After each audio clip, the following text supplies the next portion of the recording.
இந்த நிகழ்வின் வாயிலாக இறை புகழ் பாடுவதற்கும் உம்மை புகழ்ந்துரைப்பதற்கும் மூவர் இறைவனை போற்றி பாடுவதற்கும் வாய்ப்பு கொடுத்திருக்கிறதற்காக நன்றி. எங்களோடு என்றும் பயணித்து எங்கள் குடும்பங்களை, எங்கள் வாழ்வை, இங்கே கூடியிருக்கின்ற அனைவரையும் சிறப்புற செய்ய நீரே அருள் செய்ய வேண்டுமா எங்கள் ஆண்டவராக இயேசு கிறிஸ்துவியாக கொண்டாடுகின்றோம். ஆமென். அன்பார்ந்தவரே, உங்கள் அனைவருக்கும் முதற்கண் வணக்கம். இந்த அருமையான வேளையிலே நாம் அனைவரும் ஒருமுகமாக கூடி வந்திருக்கிறோம். இந்த முப்பொன் விழாவை சிறப்பிப்பதற்காக கூடி வந்திருக்கிறோம். எங்கள் அருமை தாய் தந்தையினுடைய திருமண பொன் விழா, அந்த திருமணத்தின் வாயிலாக தொடங்கி இருக்கின்ற இந்த குடும்பத்தினுடைய பொன் விழா, அதனும் சிறப்பாக இந்த குடும்பத்தினுடைய முதற்கனியாகிய எங்கள் சாமி பிள்ளை அருள் செல்வன் அவர்களுடைய பிறப்பு பொன் விழா ஆகிய இந்த முப்பொன் விழாவை சிறப்பித்துக் கொண்டிருக்கின்ற வேளையிலே வருகை தந்திருக்கின்ற மேதகு ஆயர்கள் 4 பேர், இவர்களை குடும்பத்தின் சார்பாக நாங்கள் வரவேற்கிறோம். அவர்களுக்கு பொன்னாடை அணிவித்து கௌரவிக்க நினைக்கிறோம். எனவே முதற்கண் மேதகு ஆயர் சூசை மாணிக்கம், இவர்கள் அப்பாவினுடைய குருமட தோழர். அப்பாவிற்கு 1 வருடம் கழிப்பிடித்தவர், குறைவாக படித்தவர். அவர்கள் எங்கள் குடும்பத்தினுடைய உற்ற நண்பர். எனவே அவரை சிறப்பு செய்யும் விதமாக அருள் பணியாளர் குருமன் அவர்களை நான் இப்பொழுது நினைவு கிடைக்கிறேன். அனைவரும் பரவலை எழுதி அவர்களை பாராட்டுவோம். அடுத்தபடியாக எங்களுடைய உறவினர் அம்மாவுடைய மாமா சொல்லம் மேதகு ஆயர் சூழ்வாளர் அவர்களை திருமதி ஜெயன் அவரை பொன்னாடை அணிவித்து கௌரவிக்க அழைக்கிறேன்.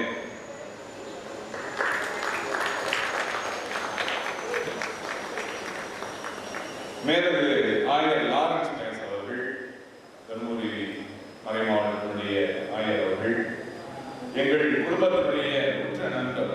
எப்பொழுதெல்லாம் பெங்களூர் வருகிறாரோ அப்பொழுதெல்லாம் வீட்டுக்கு வராமல் செல்ல மாட்டார்கள். எங்கள் வீட்டை கடந்துதான் அவர்கள் செல்ல வேண்டும். அவ்வளவு உற்ற நண்பராக இருக்கின்ற மேதகு ஆயர் லாரன்ஸ் அவர்களை ஜாய்ஸ்கி கொண்டாட கௌரவிக்க அழைக்கிறேன். அடுத்ததாக மேதகு ஆயர் ஸ்டீஃபன் அவர்கள் அப்பாவுடைய மாணவர், மிகுந்த நெருங்கிய நண்பர். அவருடைய திருநிலை பாட்டிற்கு அப்பா வர வேண்டும் என்று மிக அழுத்தமாக குறிப்பிட்டு அவர்களை அப்பாவை மேடையை அமரச் செய்து அப்பாவை கௌரவப்படுத்திய அந்த ஆயர் அவர்களை கௌரவிக்க வரன் அருள்பணியான வரன் அவர்களை அழைக்கிறேன்.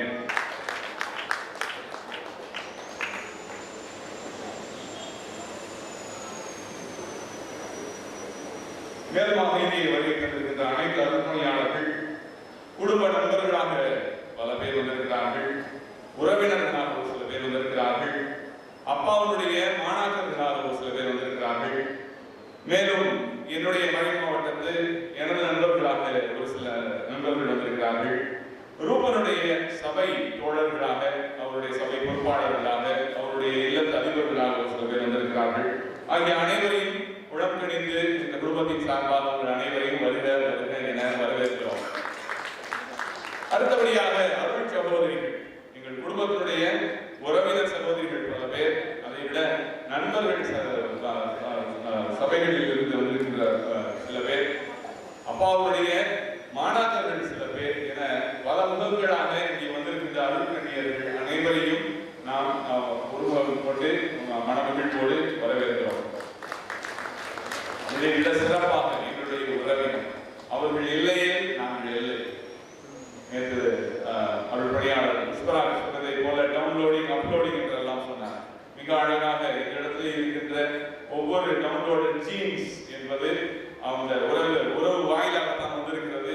உறவினர்கள் பல பேர் இங்கே வந்திருக்கிறீர்கள். உங்கள் அனைவரையும் ஒருமுகத்தோடு மனமகிழ்வோடு நாங்கள் வரவேற்கிறோம். மேலான நண்பர்களே, நண்பர்களாக வந்திருக்கின்ற நமது நண்பர்கள் அனைவரையும் வரவேற்று இந்த வரவேற்பை நிறைவு செய்கிறேன். நன்றி, வணக்கம். இப்பொழுது அருள்பணியாளர் வழங்க போகிறார். மறுபடியுமாக MC தொடர்கிறது. முதற்கண்ணாக வரவேற்பு பாடல். இந்த பாடல் நாம்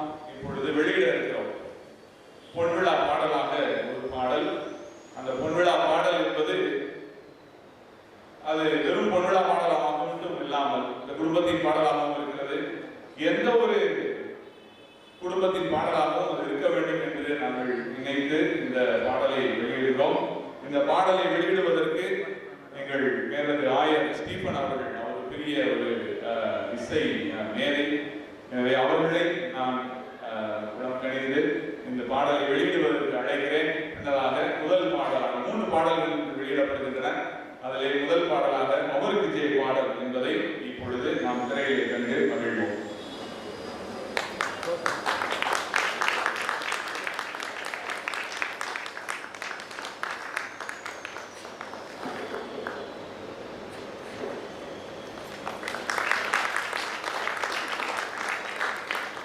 வாழ்த்துதற்கும் போற்றுதற்கும் மதிப்பிற்கும் உரிய இன்றைய முப்பெரு விழாவில் கதாநாயகர்களான பேராசிரியர் புஷ்பராஜன் அவர்களே, அவருடைய அருமை துணைவியார் அஞ்சலா மேரி அவர்களே, இந்த பீடத்தில் அமர்ந்து கொண்டிருக்கும் ஆயர்கள் தந்தையர்களே மற்றும் நம்முடைய முன்னாள் ப்ரொஃபசர் தேவசகாய வில்சன் அவர்களே மற்றும் அருள் சகோதரிகளே, நம்முடைய தந்தையர்கள் அருள்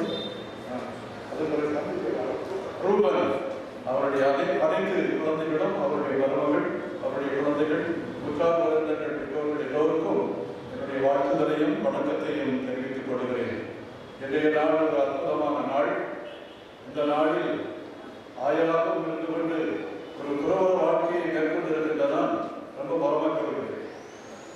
எப்படி பரமப்படுகிறேன் என்றால், இந்த திருமண வாழ்வை இவர்கள் ஏற்றுக்கொண்டு 50 ஆண்டுகள் விளைவெறியாக உண்மையாக நேர்மையாக லாயல்டி அண்ட் ஃபிடெலிட்டி இந்த ரெண்டையும் இவர்கள் கண்காணித்து வருகிறார்கள். இவர்கள் இறைவனுடைய அன்புக்கு சான்று வருகிறார்கள்.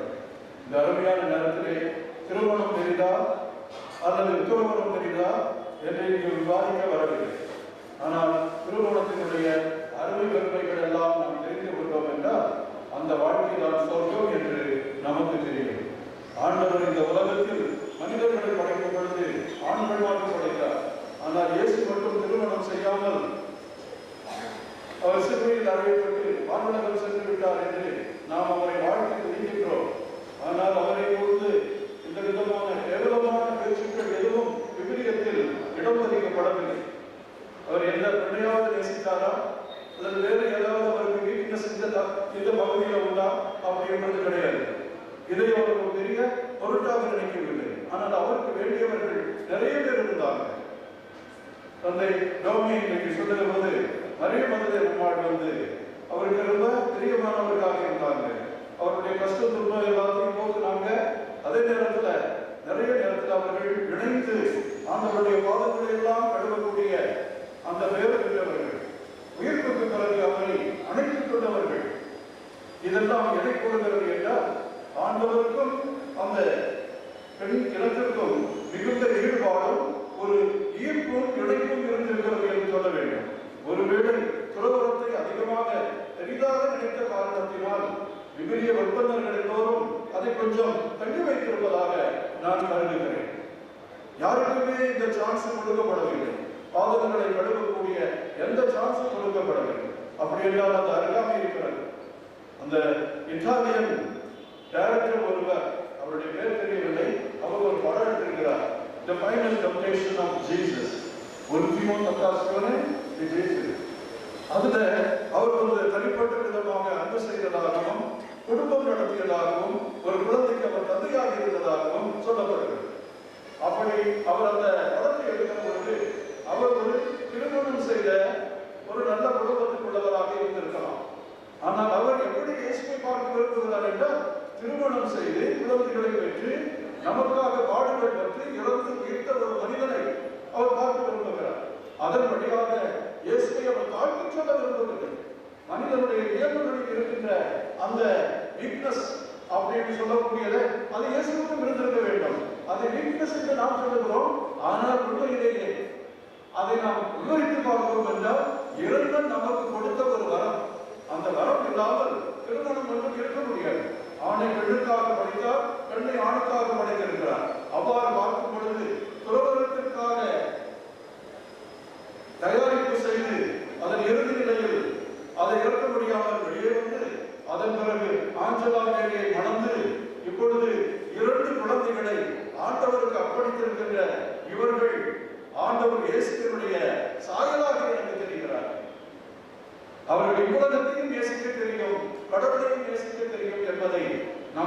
காட்டுகிறார்கள். புண்ணியத்திலும் சாங்கோபாகத்திலும் எல்லா நன்மைத்தனத்திலும் தாராள குணத்திலும் மிகச்சிறந்தவர்கள் இவர்கள். அதனாலே 2 ஆண் குழந்தைகளை கடவுளுக்கு அர்ப்பணித்திருக்கிறார்கள். அவர்களை பாருங்கள், ஒருவருடைய தலையில் முடியில்லை, இன்னொருவருடைய தலையில் நிறைய முடி இருக்கிறது. இது எதை எனக்கு குறிக்கிறது என்றால், நம்முடைய இந்திய நாட்டினுடைய 2 ஸ்பிரிச்சுவாலிட்டி, ஒன்று கேட் ஸ்கூல்னு சொல்லுவாங்க, இன்னொன்று மங்கி ஸ்கூல்னு சொல்லுவாங்க. அதாவது குரங்கு வழியாக ஒரு பாடம் அல்லது பூனை வழியாக ஒரு பாடம். பூனை என்பது தன்னுடைய குழந்தைய அதுதான் கவி கொண்டு போய் தன்னுடைய பாதுகாப்பான இடத்துல வைத்துக் கொள்ளும். அதே மாதிரி மங்கி என்று சொல்லக்கூடியது அது வெட்டிப்பாக வைத்துக் கொள்ளும். இந்த 2 பேரும் 2 விதமான ஸ்பிரிச்சுவாலிட்டி ஆன்மீகத்தை நமக்கு எடுத்துக்காட்டிக் கொண்டிருக்கிறார்கள் என்று நான் நினைக்கிறேன். அதாவது ஒருவர் தன்னை முழுவதும் கடவுளுக்கு அர்ப்பணிப்பது, இன்னொருவர் இறைவனை கெட்டியாக பிடித்துக் கொள்வது. அப்படி நாம் பார்க்கின்ற பொழுது திருவாளர் புஷ்பராஜன் அவர்கள் இறை அடியார் என்று நான் கண்டிப்பாக சொல்ல முடியும். ஒரு குருவானவர் செய்வதை விட மிக அதிகமான நன்மைத்தனங்களை திருச்சபைக்கும் மக்களுக்கும் குருவானவர்களை உருவாக்குகின்ற அந்த பொறுப்பை தயாரிப்பையும் அவர் செய்து கொண்டு வருகிறார். கருவறை எழுப்பி அவருக்கு நம்முடைய நன்றியையும் பாராட்டையும் தெரிவித்துக் கொள்கிறோம். எவ்வளவு குருக்கள் அவரிடம் படித்தவர்கள் இருக்கிறார்கள்.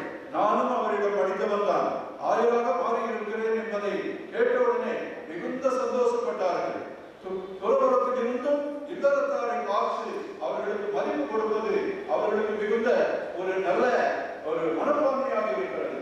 இவர் இப்பொழுது நிறைவை அடைந்தார் என்றால் இதற்கு காரணம் என்ன? கண்டிப்பாக இவருடைய மனைவியாகத்தான் இருக்க முடியும். எந்த மனிதனும் சிறந்த மனிதனாக ஆக முடியாது ஒருவருடைய துணையில். முக்கியமாக அவருடைய பார்ட்னர் சொல்லுவாங்க, அவருடைய அருமை துணைவி ஆஞ்சலா மேரி அவர்கள் மிக சிறந்த ஒரு எடுத்துக்காட்டான குடும்ப தலைவி, அதே போல நல்ல மனைவி. அவர்கள் புஷ்பராஜன் சாருக்கு மிகுந்த உறுதுணையாக இருந்தார்கள்.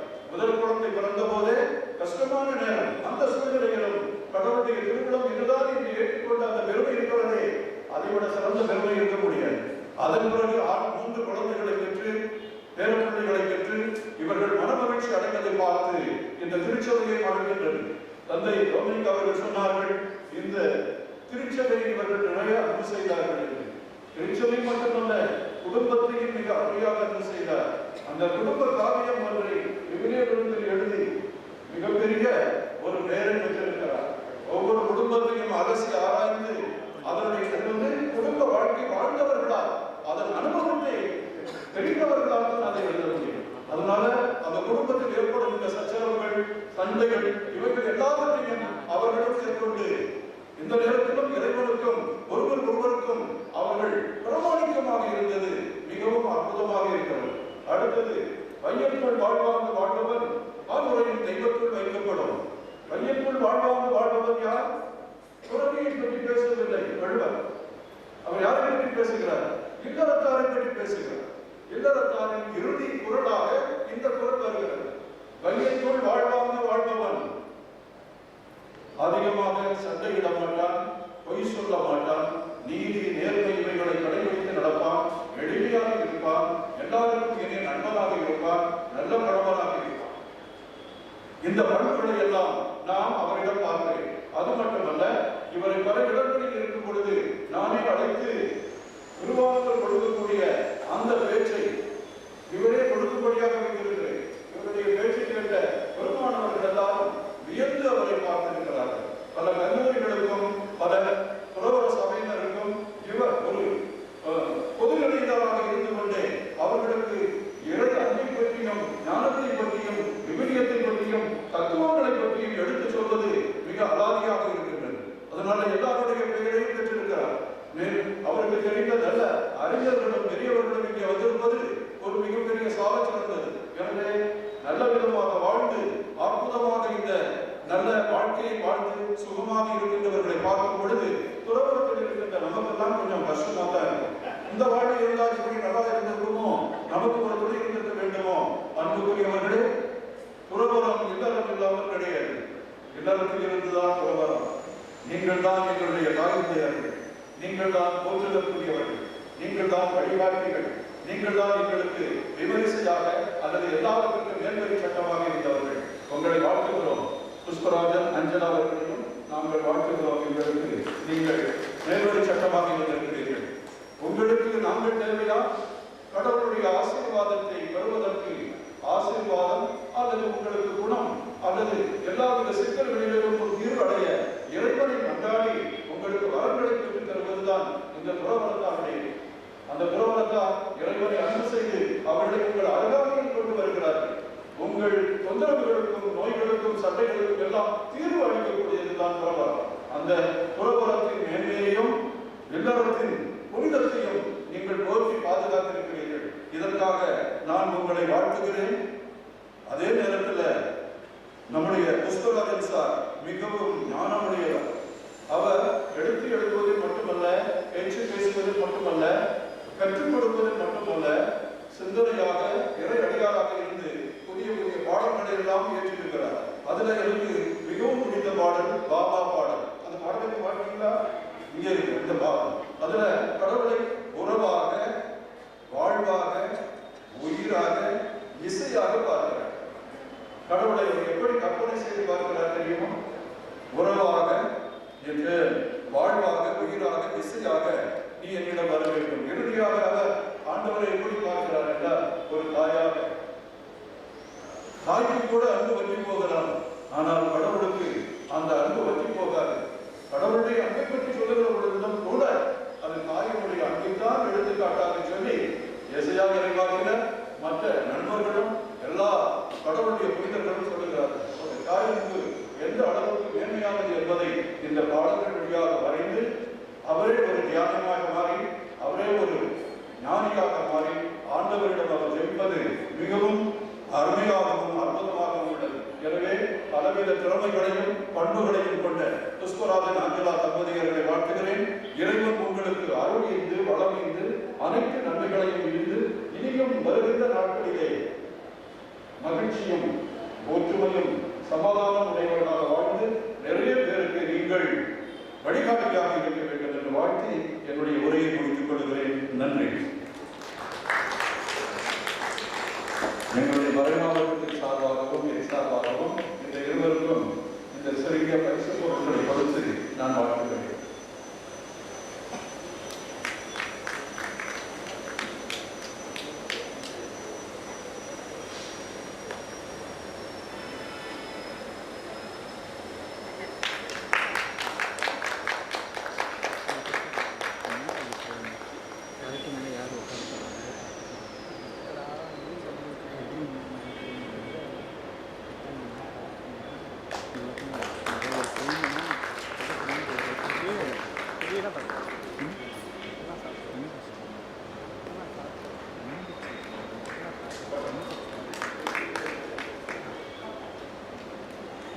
வாழ்த்துறை வழங்கிய ஆயவர்களுக்கு உடன்கின்ற நன்றிகள்.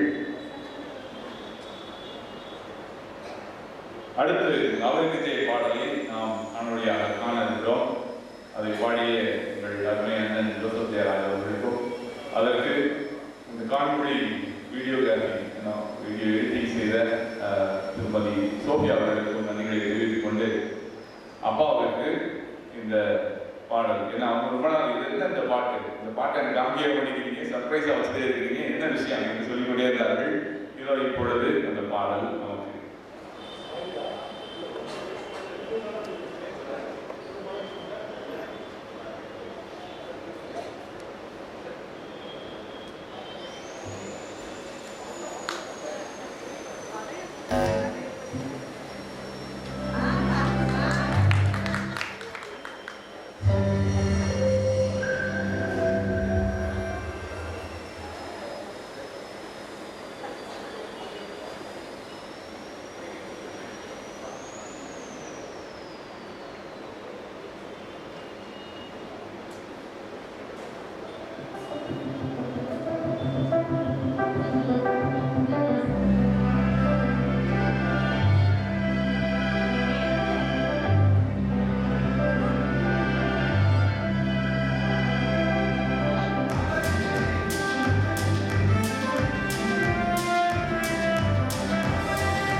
பாடல சமர்ப்பணத்தோடு அடுத்த நிகழ்வுக்கு நாம் கடந்து செல்வோம். இப்பொழுது ஆயர் லாரன்ஸ் பிரைஸ் அவர்கள் எங்கள் குடும்பத்தினுடைய உற்ற தோழர். நான் ஏற்கனவே சொன்னதை போல மிக நெருங்கிய தோழராக இருக்கிறார். அதனோடு சிறப்பாக அப்பாவுடைய மிக உற்ற நண்பர், எங்கள் குடும்பத்திற்கு வெல்விஷராக இருந்து கொண்டிருக்கின்ற இந்த ஆயர் அவர்களை, தர்மபுரி மாவட்டத்தினுடைய இந்நாள் ஆயர் அவர்களை சில வார்த்தைகள் வாழ்த்துறையாக சொல்ல அன்போடு அழைக்கிறேன்.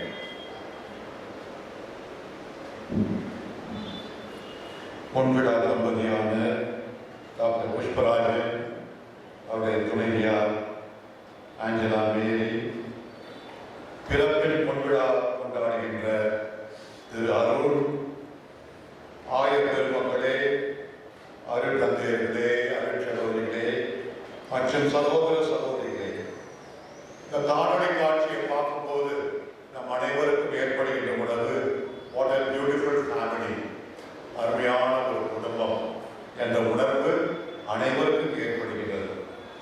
எனக்கு ஒரு சிறு கதை ஞாபகம் வருகிறது. ஒரு ஏழை தம்பதி தங்களது பொன்விழாவை கொண்டாடினார்கள். அவர்களுக்கு ஹோட்டலுக்கு சென்று உணவருந்த கூட காசு இல்லை. இருந்தாலும் எப்படியாவது சிறிது காசு சேமித்து ஹோட்டலுக்கு சென்று சாதாரண சாப்பாடு சாப்பிட்டு ஒரே ஒரு சிக்கன் பீஸ் ஆர்டர் பண்ணாங்களாம். ஒன்னே ஒன்று. இப்போ கணவன் மட்டும் சாப்பிட்டு இருந்தாங்களாம். அதை பார்த்த வெயிட்டர் பாவம் ரொம்ப ஏழப்படுது. நான் ஆர்டர் பண்ணுறேன் உங்களுக்காக இன்னொரு சிக்கன் வேணாம் அவர் குடிக்கிட்டோம், அப்புறம் நான் அதே சிக்கன் பீஸை நான் சாப்பிடுவேன் மனைவி சொன்னாங்க. இப்பயே பிரிச்சு சாப்பிட்டுருக்கேன் பாதியா இல்லை, எங்ககிட்ட ஒரு பர்சன்ட் தான் இருக்கு, அவர் சாப்பிட்ட பிறகுதான் நான் சாப்பிடுவேன். அன்பாகவே இந்த தம்பதிக்கு ஆண்டவர் அருள் உதவியோடு பொருள் உதவி கொடுத்திருக்கிறார். பல ஆசீர்வாதங்களை கொடுத்திருக்கிறார். சமீபத்தில் இந்த பேதர் குருமணம் பெங்களூர்ல குருமானவர்களுக்கு பொது நிலைகள் குறித்து இறையியல் என்ற பாடத்தை எடுத்தேன். அப்போது அவர்களை பார்த்து கேட்டேன், இந்தியாவில் உங்களுக்கு தெரியுமா யாராவது ஒரு பொது நிலையில் இருக்கிற இறையியலால் யாராவது தெரியுமாட்டேன். பாதி பேர் சொன்னது டாக்டர் புஷ்பராஜன் பேர் மட்டும், அவர் பேர் மட்டும்தான் சொன்னார். யாரும் பேர் சொல்ற அளவுக்கு இந்தியாவில் இருக்கிற மாதிரி எனக்கு தெரியும். ஒரு சிலர் இருக்கலாம், ஆனால் அவ்வளவு பிரபலமானவர். குறிப்பாக மதுரையில் இருக்கும்போது அவர் காமராஜ் பல்கலை கழகத்தில் பணி செய்யும் போது பல்சமய உரையாடல், மத இலக்கணத்துக்காக, மத நல்லிணக்கத்திற்காக பெரிதும் பாடுபட்டிருக்கிறார். அநேக பல கருத்தரங்குகள் நடத்தி மக்களுக்கு விழிப்புணர்வை கொடுக்கிறார், தொடர்ந்து செய்கிறார். அது மட்டுமல்ல, நம் அனைவரும் அறிந்தது அவர் ஒரு காந்தியவாதி. மகாத்மா காந்தி பற்றி சொல்வார்களா, ஒரு முறை அவரை பார்த்து ஒரு பேட்டி கண்டு, மகாத்மா தேசப்பிதா, தேசமே உங்களுக்கு பின்னாடி வருது, நீங்க ஏன் ட்ரெயின்ல போகும்போது தேர்ட் கிளாஸ்ல போயிருக்கிறீங்க, இன்னும் தேர்ட் கிளாஸ்ல போறீங்க, உலகமே உங்க பின்னாடி வருது, நீங்க போய் தேர்ட் கிளாஸ்ல போலாமா, ஏன் தேர்ட் கிளாஸ்ல போறீங்கன்னு கேட்டப்போ காந்தி சொன்னாரா, ஃபோர்த் கிளாஸ் இல்ல, அதனாலதான் தேர்ட் கிளாஸ்ல போறேன் அப்படின்னு சொன்னாங்க. அன்பானவர்களே, ஒரு காந்தியவாதி வாழ்க்கையில கடைபிடிக்கிறவர். வெள்ளிக்கிழமான அவரோட பேசவே முடியாது. தொலைபேசியில அவசரமான விஷயம் அப்படின்னு போய் கேட்டா கூட வெள்ளிக்கிழமை மௌனம் வரதா இருக்கிறவர்.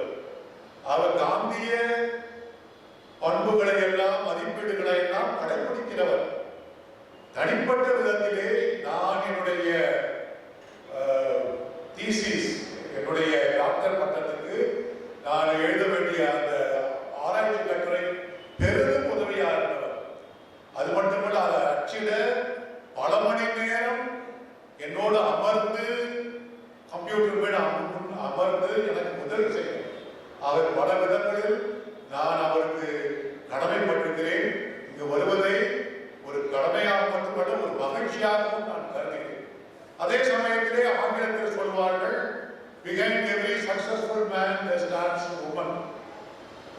மனிதன் வெற்றிக்கு பின்னால் ஒரு பெண் இருக்கிறார் என்று. கண்டிப்பாக இவ்வளவு தூரம் அவர் சாதனை படைத்துக் கொண்டிருக்கிறார் என்றால் கண்டிப்பாக அவருடைய மனைவி ஆஞ்சலா மேரி ஒரு முக்கிய காரணம். இருவரும் ஒரு அருமையான தம்பதி, உண்மையிலேயே ஒரு மாடல் கப்பல். பலர் இவர்களை பார்த்து வாழ்க்கையிலே பல பாடங்களை கற்றுக்கொள்ளலாம். ஆகவே இது fully deserve this celebration. You fully deserve the celebration. ஏன்னா அவர் மட்டும் முன்னாள் பேசியவர் சொன்ன மாதிரி இவர் மட்டும் சாமியார் ஆன ஒருத்தர் தான் ஆயிருப்பாரு. ஒரு 2 பேரை திரு அவைக்கு அனுப்பியிருக்கிறார்.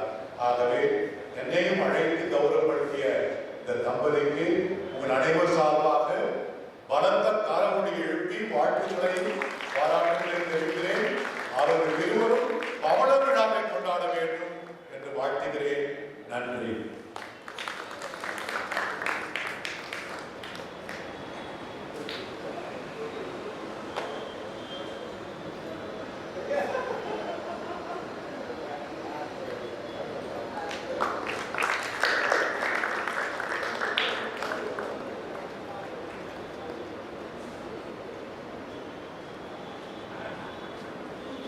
ஆயர் அவர்களுக்கு நன்றி.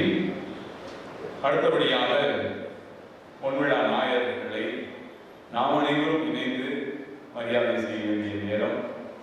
அதற்கு மரியாதை செய்வதற்கு குடும்ப உறவினர் மேதகு நாயர் ஜூட் பாலராஜ் அவர்களை அன்போடு வரவேற்கிறேன்.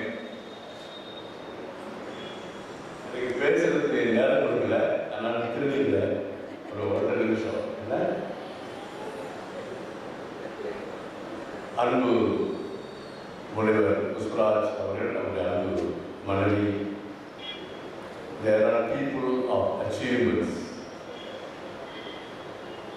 also achievements, but more than that, கடவுளுடைய பார்வையில் people of enjoying fulfillment. கடவுள் திட்டம் எதுவோ அதை நிறைவேற்றுவதே ஆயிரம் சொன்னார்கள். நீங்கள் சொல்வீர்கள், எங்களை விட முனைந்து செயல்படுபவர்கள். கடவுளோடு எல்லா நிலையிலும் அதை எழுத்து வழிபாடுதான் சரி, வீட்டு வழிபாடு சரி, அனைத்திலும் இணைந்து செல்லக்கூடிய அன்பு சகோதரி அஞ்சலா. ஆகவே அவர் உள்ளத்திலே இன்றைக்கு அதுதான் இருக்க வேண்டும். Sense of fulfilling gods. இரண்டாவதாக அர்ப்பணம். ஒரு சின்ன கதை. ஒரு பள்ளிக்குட்டி கோழியை பார்த்து இன்னைக்கு என்ன பிரேக்ஃபாஸ்ட் சாப்பிடலான்னு சார். கோழி சொல்லிச்சா முட்டையும் பள்ளிக்கறி சாப்பிடும். ஹேம் நம்ம தமிழ் தெரியல. இல்லைன்னா அது வேணா, ஏன் வேணான்னு சும்மா சாப்பிடுவோம். அப்போ பள்ளிக்கு சொல்லிச்சா, நீ முட்டை உனக்கு ஈடுபாடு உண்டு, முட்டை போட்டு ஆட்டா பண்ண முட்டைக்கு போயிருவ. ஆனால் எனக்கு ஈடுபாடு மட்டுமல்ல, எனக்கு அர்ப்பணமும் இருக்கு. Not only I am involved but also I am committed. அப்புறம் என்ன அர்த்தம்? நான் என்னை இழக்கணும். என்ன ஒன்றுட்டு தான் பள்ளிக்கறி செய்வாங்க. அதுபோல இவர்கள் தங்களையே இழந்திருக்கிறார். ஒருவருக்காக மட்டுமல்ல, பிள்ளைகளுக்காக மட்டுமல்ல, கடவுளுக்காக நேரத்தையும் பணத்தையும் அறிவையும் ஆற்றலையும் அனைத்தையும் அவர்கள் இழந்து கடவுளுக்கு மகிமையாக இருக்கிறார்கள் என்று கூறி அந்த இறைவன்தாமே அவர் மகிமைப்படுத்த வேண்டும் என்று சொல்லி வாழ்த்தி நான் வேற பண்ணாங்க வேற பண்ண சொல்றாங்க.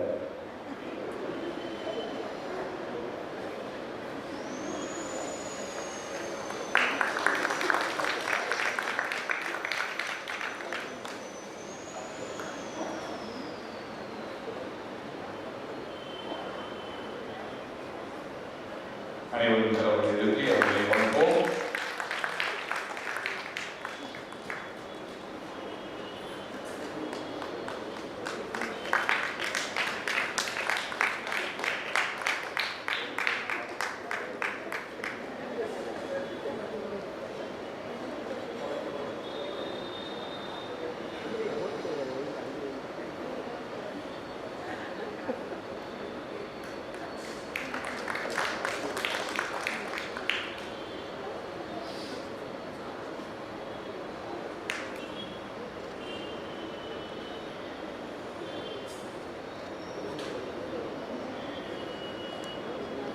ஆயவர் அவர்களுக்கு நன்றி. இப்பொழுது அப்பாவுடைய பணியாற்றி குடும்பத்தினுடைய மிக நெருங்கிய நண்பராக இருந்த பேராசிரியர் தேவசகாயம் அவர்களை சில வார்த்தைகள் சொல்லி குடும்பத்தையும் பொன்விழா நாயகர்களையும் வாழ்த்த அன்போடு வரவேற்கிறேன். கொண்டிருக்கின்ற நண்பர் புஷ்பராஜன் ஏஞ்சலா தம்பதியருக்கு வாழ்த்துக்களை தெரிவித்து வந்திருக்கின்ற அருமை நாயகர்களே, நண்பர்களே, நான் நாயகர்களை ஆனாலுடைய நண்பர், மிக நெருக்கமான நண்பர். அவருடைய குடும்பத்தினுடைய வேறு காவல் அனைத்தையும் புரிந்து கொண்ட நண்பர். எனக்கு ஒரே விஷயம் மட்டும் இப்போது சொல்லிக்கொண்டு விரும்புகிறேன். இந்த ஒளிவிழாவிலே ஏஞ்சலாவுடைய படத்தை பார்க்கும்போது இப்போவே நீங்களா பார்த்தீங்கன்னா காதல் நான் போது இளமையாக அரங்கில் தோற்றத்தில் இருந்தார். இந்த ஏஞ்சலாவை 50 ஆண்டுகள் கரியாக்கி தெரிந்திருந்தார். மேலே கவலையாக இருந்தது. ஏஞ்சலா அழகான ஒரு பெண்மணி 50 ஆண்டுகளாக இவரோடு ஈடுபடுத்தி வாழ்ந்திருக்கிறார் என்று சொல்கிறது முயற்சியான விஷயம். நிறைய விஷயங்கள் அதை பற்றி சொல்லலாம். அதில் நோக்கம் இது ஒரு டெம்பரரி ஷெட். இந்த பேராலயம் கட்டுவதற்காக இந்த ஷெட். இதை போன்ற ஒரு ஷெட்டில் தான் என்னுடைய கல்யாணம் நடந்தது. மதுரையில் நாகமலை புதுக்கோட்டையில் அங்கிருக்கின்ற கண்ணீர் படத்திற்கு என்று பெரிய கட்டிடம் கிடையாது. ஒரு ஓலை திசையில் தான் அங்கே திருப்பலன்றார். அந்த வேலைதான் இவர் கருணானந்த கல்லூரியில் பணி சேர்ந்து நாகமலையில் குடியேறிய போது அந்த திருமண நிகழ்ச்சியை அங்குதான் ஏற்பாடு செய்த ஓலை குடிசை. பெரிய ஆலயத்தின் நிகழ்வில்லை. ஆக அதே பொன்விழா நிகழ்ச்சிக்கு ஒரு டெம்பரேஷன் நடந்தது. இது ஒரு நடந்தது. அந்த ஓலை குடிசையில் திருமணம் நடந்தபோது ஒரு வாடகை வீட்டில் பேராசிரியர் விஸ்வராஜன் நாகமலையில் இருந்தபோது மணமகளுக்கு இது ஒரு வீடு வேண்டும் அல்லவா? திருமணத்துக்கு வருகின்ற மணமகள் வீடு என்னுடைய வீடாகத்தான் இருந்தது. என்னுடைய வீட்டில் தான் மணமகள் குடியிருந்தார். அதை ஒரு நெருக்கமானவர்கள் அந்த காலமெல்லாம் நினைத்து பார்க்கிறேன். அப்போது இவர்களை வாழ்த்திய பேராசிரியர் மைக்கேல்சாமி, பேராசிரியர் குழந்தநாதன், புதுவரை சார்ந்தவர் அவரெல்லாம் இப்போது இல்லை. அவர்களெல்லாம் அவருடைய ஆசையோடு மிக எளிமையாக ஒரு திருமணத்தை நாகமலை புதுக்கோட்டையிலே நாங்கள் காட்டினோம். இன்று பொன்விழா கொண்டாட்டம் அது மிகப்பெரிய பேரு என்று சொன்னேன். பாக்கியம் என்று சொல்லுவோம். நம்ம 50 ஆண்டுகள் எல்லோருக்கும் கிடைக்காது. எனக்கு கிடைக்கவில்லை. நான் அவருக்கு முன்னாலே திருமணமானவன். எனக்கு முன்னாலே திருமணமானவர் பேராசிரியர் சார். எங்களுக்கெல்லாம் அந்த 5 ஆண்டுகளில் கொண்டாடுகின்ற பேர் கிடைக்கவில்லை. என்னுடைய இணையெல்லாம் இப்போது இல்லை. ஆனால் அந்த பேற்றினை பெறுவதற்கு அருள் பாலித்து அந்த பரம்பொருளுக்கு எல்லா நான் நன்றியை சொல்லிக் கொள்கிறேன். மிகவும் மகிழ்ச்சியாக இருக்கிறேன். இன்னொரு விஷயம் சொல்லியாக வேண்டும். நான் அவருக்கு முன்னாலே 2 ஆண்டுகளுக்கு முன்னாலே திருமணம் முடித்தவர். என்னை சந்திக்கிற போது எனக்கு ஒரு பெண் குழந்தை இருந்தது. என்னுடைய குழந்தை மீது அவ்வளவு பாசமாக இருப்பார். பேரை சொல்லி கூப்பிட்டு ஒரு பதிலாம் கொஞ்சம் ஏன் சொல்றேன்னா அவருக்கு பெண் குழந்தை வேண்டும் என்பதில் பெரிய ஆசை இருந்தது. முயற்சி பண்ணி பார்த்தாரு. 4ஆம் குழந்தையை நம்ம 4 ஆண் குழந்தை இல்லாத ஒரு இயக்கமாக இருந்த ஆமாங்க இனிமேல் கைட்டு நினைக்க கூடாது. ஆக பெண் குழந்தை இல்லை என்ற கவலையில் 4 ஆண் குழந்தைகளை பெற்றார். கர்மாத்தூர் அருளானந்த கல்லூரியில் பேராசிரியருடைய அறையில் வந்திருக்கின்ற ஒரு மத்தியான வேளை ஏஞ்சலா அவர்களுக்கு ஆண் குழந்தை பிறந்திருக்கிறது என்ற செய்தி வருகிறது. இவர் செயலில் உட்கார்ந்திருக்காரு. பட்டாள எந்திரிச்சு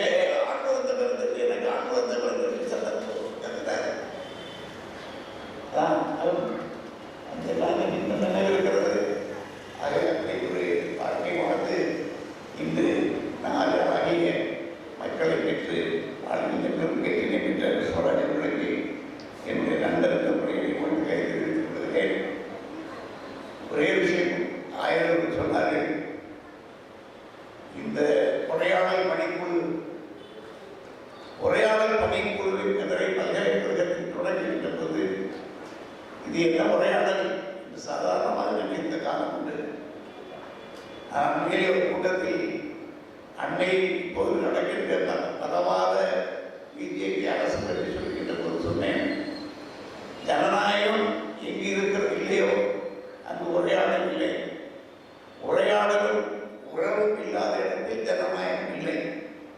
இந்திய பாராளுமன்றத்தில் இங்கு உறவும் இல்லை, உரையாடலும் இல்லை. அங்கே ஒற்றை கடிதல் ஆட்சி சொல்கின்ற போது அந்த உரையாடல் என்ற பணிக்குழுவுக்கு ஒரு அரசியல் கண்ணோட்டத்தை கொடுத்தவர் சொல்றாரு. அந்த உரையாடல் பற்றி பேசுகிற போது மதவாதம் பற்றி பேச வேண்டியிருந்தது, வகுப்புவாதம் பற்றி பேச வேண்டியிருந்தது. இன்று இருக்கின்ற சூழல் எல்லாம் அன்றே மக்களுக்கு எடுத்து சொன்னவர், அதற்கான விதை கொண்டவர். முதலாவது உரையாடல் பணிக்குழு ஆரம்பிக்கிற போது உரையாடல் பற்றி ஒரு கட்டுரை எழுதி கொடுக்கிறேன் சொல்லி அந்த நூலுக்கு ஒரு கட்டுரை எழுதி கொடுத்தவர். அந்த உரையாடல் பற்றி இன்னும் பேசுவதற்கு அது ஏற்படவே இருக்கிறது என்று. அதே மாதிரி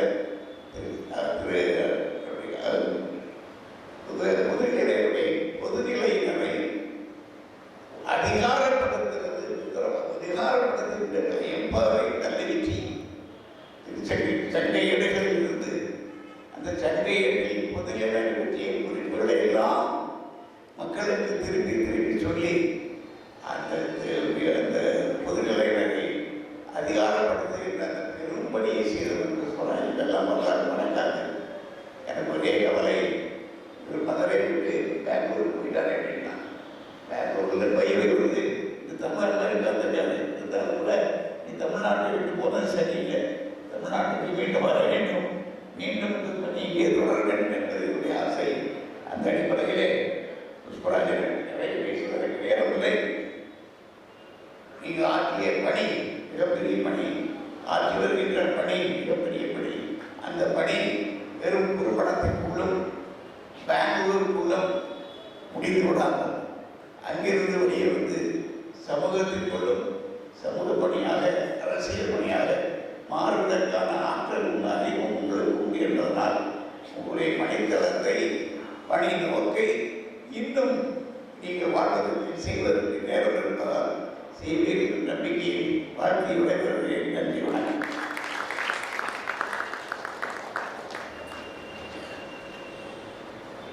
அன்பு மாமா தேவசாராயம் அவர்களுக்கு எங்கள் நன்றியை தெரிவிக்கும் விதமாக அப்பா அம்மா இருவரையும் இந்த சிறிய பொன்னாடையை அவர்கள் அணிந்து மத்தியான செய்ய அழைக்கிறேன்.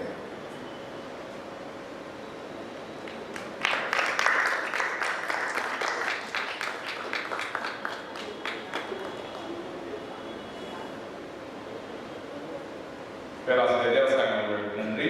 ஆயர் ஸ்டீபன் சொன்னதை போல அப்பா திருவிவிலியத்தை குடும்ப கண்ணோட்டத்திலே பார்த்த முதல் சிந்தனையாளர்.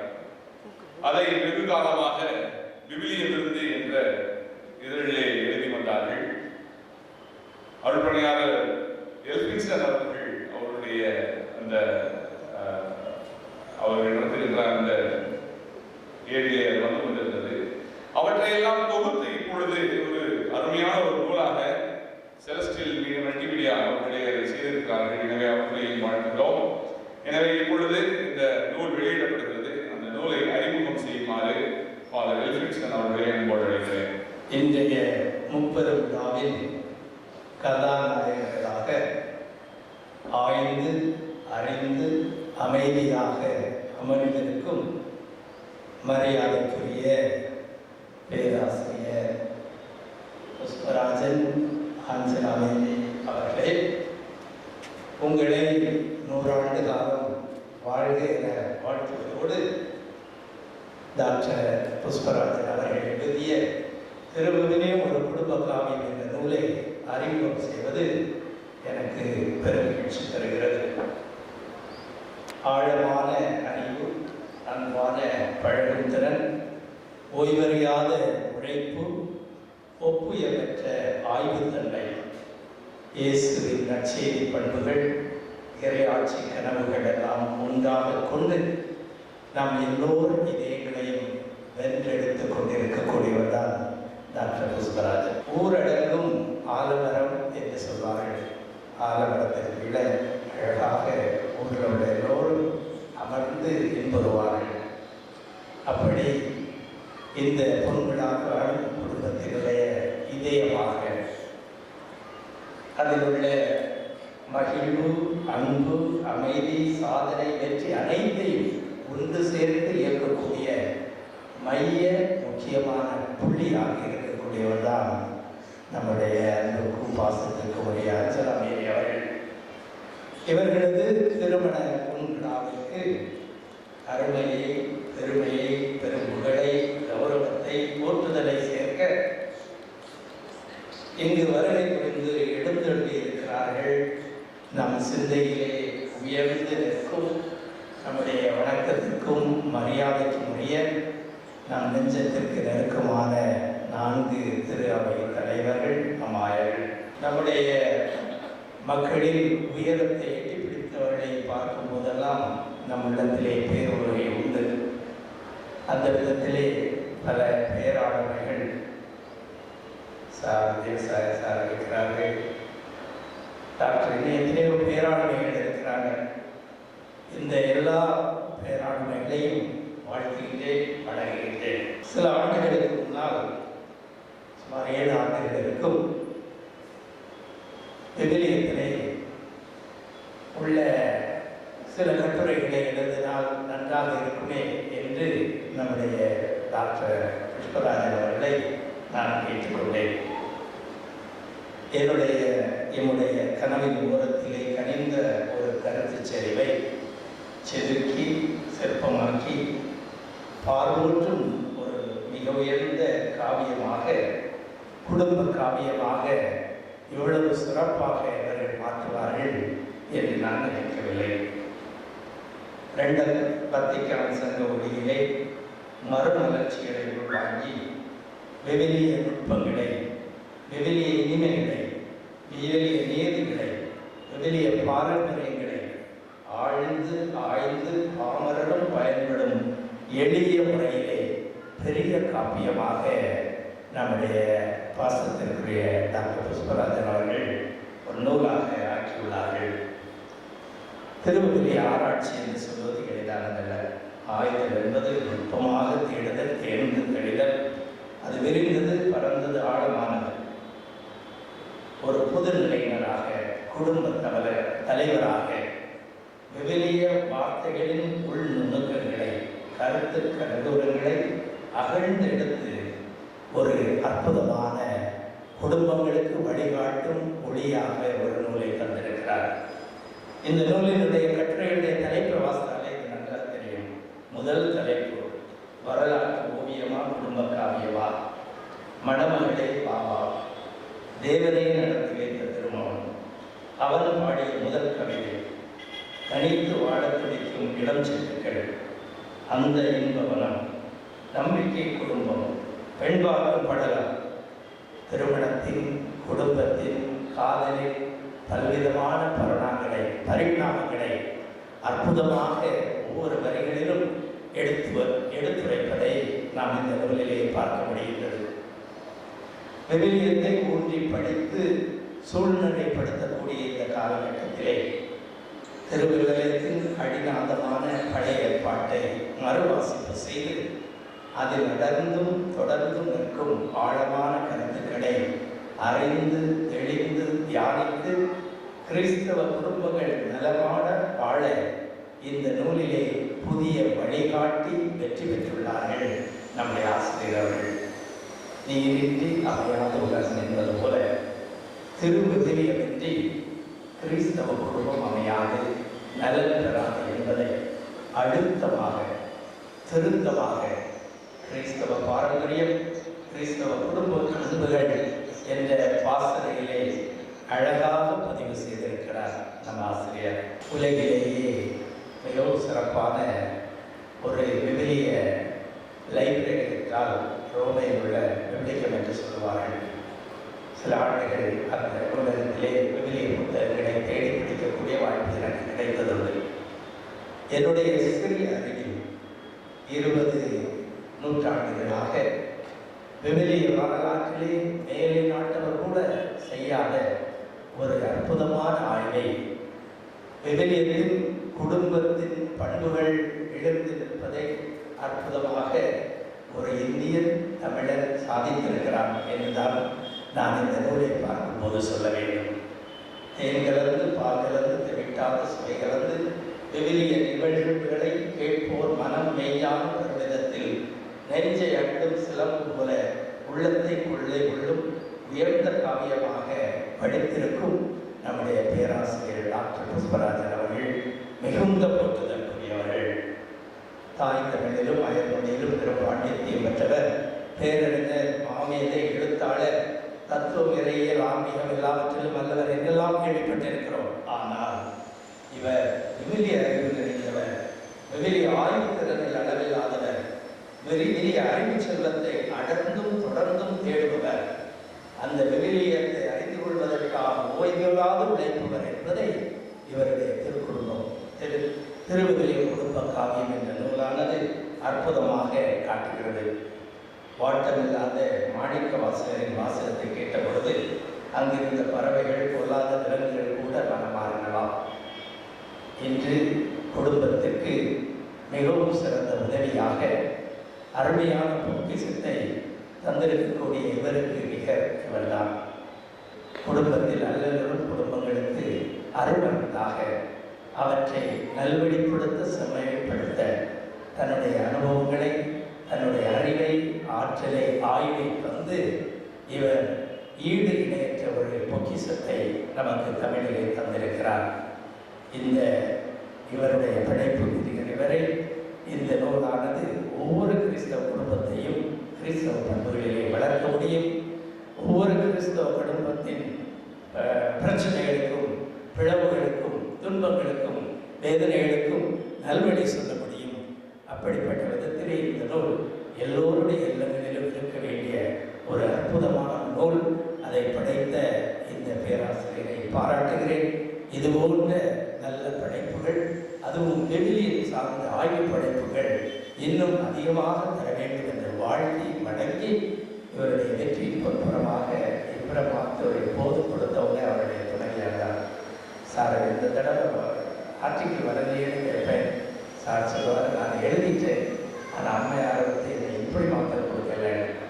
வரி வரியாக வாசித்து அதை சரி செய்து திருத்தம் செய்து ஒரு அதற்கான ஒரு தன்னுடைய ஒரு விமர்சனத்தை கொடுத்து அதை செம்மைப்படுத்தி செழுமைப்படுத்திய அந்த அம்மையாருக்கும், பின்னிருந்து அவருடைய வெற்றிக்காக பாடுபட்ட அவர்களுக்கும், பொன்விழாக இந்த குடும்பத்திற்கும் 100 ஆண்டு காலம் இவர்கள் வாழ வாழ்த்துகிறேன், சிறக்க வேண்டுகிறேன். நன்றி. ஆழ்வார்களே, 26, 27 2 நாள் தமிழகத்தில் மழை கொட்ட போகுதுன்னு சொன்னாங்க. ரொம்ப தானே? எப்படி இருக்கு மழை பார்த்தீங்களா? வெளியில அந்த வெயிலுடைய சோர்வு நம்மை அழைத்து கொண்டு இருக்கிறது. பசி வேற நம்மளை பிடிக்கிட்டு இருக்கு. எனவே நம்மளையே நாம் உற்சாகப்படுத்தும் விதமாக இப்பொழுது ஒரு ஸ்பெஷல் கிளாப் கதை வரும். எப்படி ஸ்பெஷல் கிளாப்? 1 2 3 1 2 3 1 2 3. தட்டோமா? ரெடி? 1 2 3. சத்தம் பத்தல, நிறைய பேர் தட்டல நினைக்கிறேன். சும்மா லேசா அப்படியே செய்யறாங்க நினைக்கிறேன். ஆக சத்தமாக 1 2 3 1 2 3 1 2 3. இதே கிளாப்பை இப்பொழுது நாம் புத்தகம் வெளியிடும் பொழுது நாம் கட்டப்போகிறோம் உற்சாகத்தோடு. எனவே இந்த புத்தகத்தை வெளியிட ஆயர் சூசை மாணிக்கம் அவர்களையும், முதல் படியை பெற்றுக்கொள்ள ஆயர் ஜூட் பால்ராஜ் அவர்களையும் அன்போடு வரவேற்கிறேன்.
நன்றிகளை தெரிவித்துக் கொள்வோம்.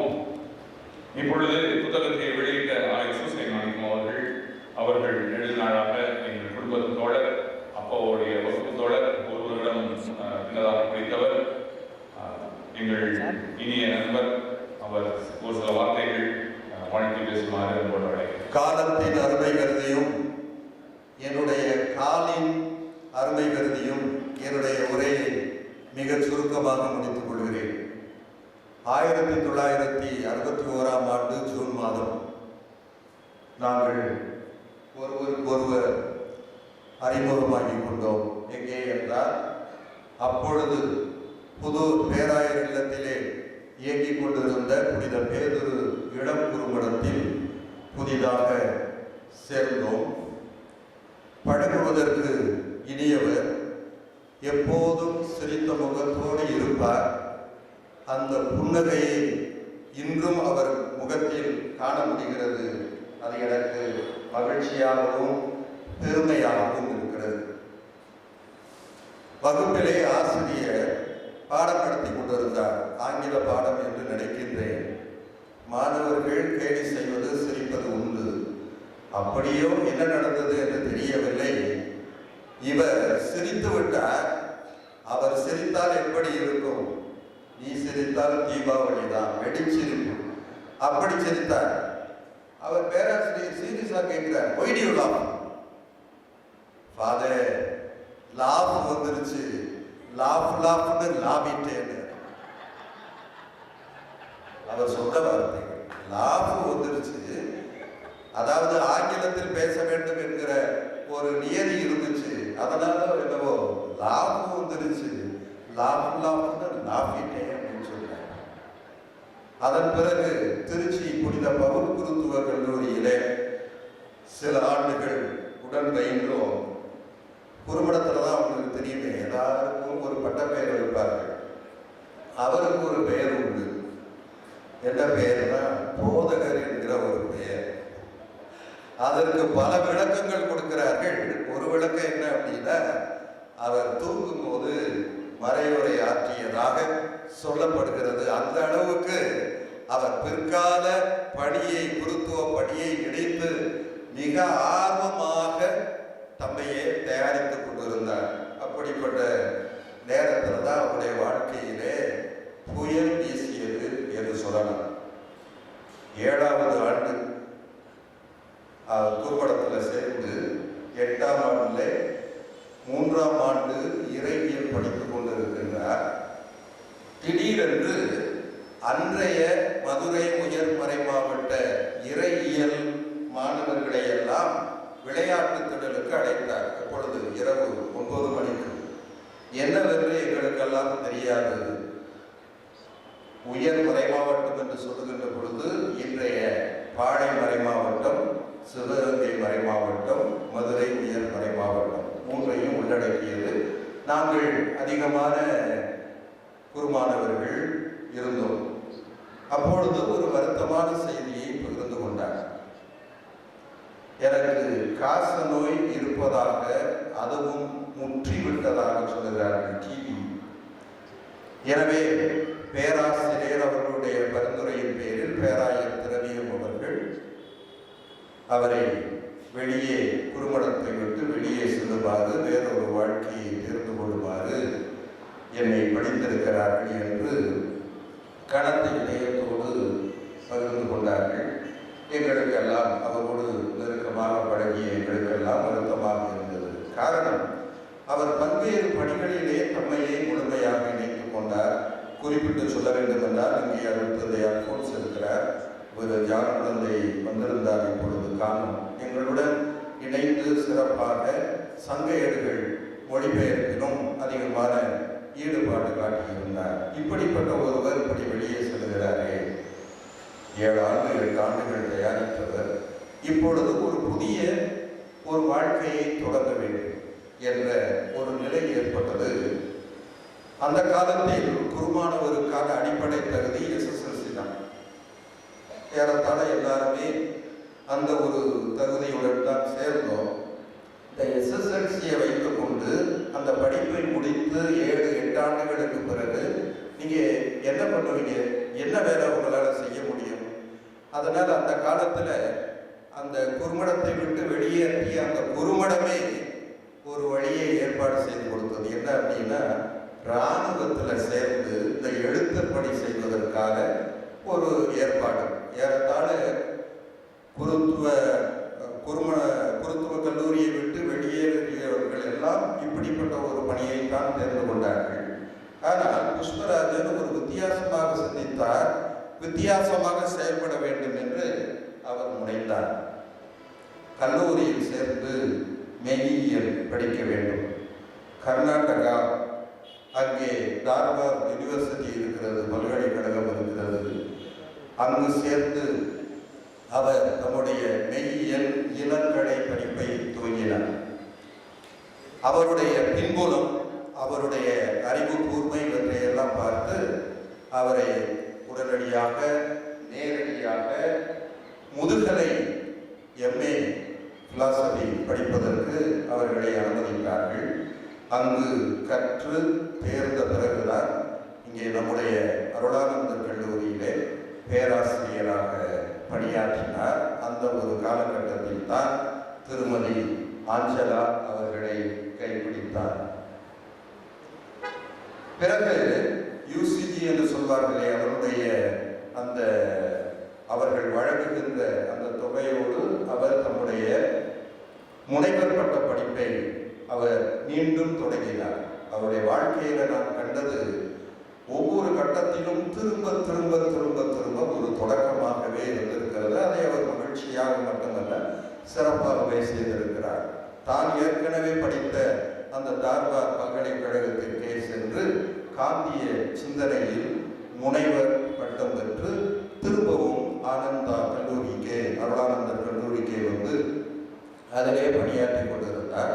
பணியாற்றிய போது பேராசிரியர் தேவசாயம் அவர்கள் குறிப்பிட்டது போல மறைமாவட்ட பொதுநிலையினர், பல்சமய உரையாடல் பணி இவற்றிலெல்லாம் சிறப்பாக அவர் தம்மையே ஈடுபடுத்தி கொண்டார் என்று சொல்லலாம். அது மட்டுமல்ல, பிறகு தேசிய அளவில் இந்த உரையாடல் பணியில் ஒரு முக்கியமான ஒரு பேராளுமையாக அவர் திகழ்ந்தார் என்று சொல்லலாம். அவருடைய சிந்தனைகள் இந்த பணியை முன்னெடுப்பதற்கு மிக உறுதுணையாக இருந்தது என்று நான் சொல்ல வேண்டும்.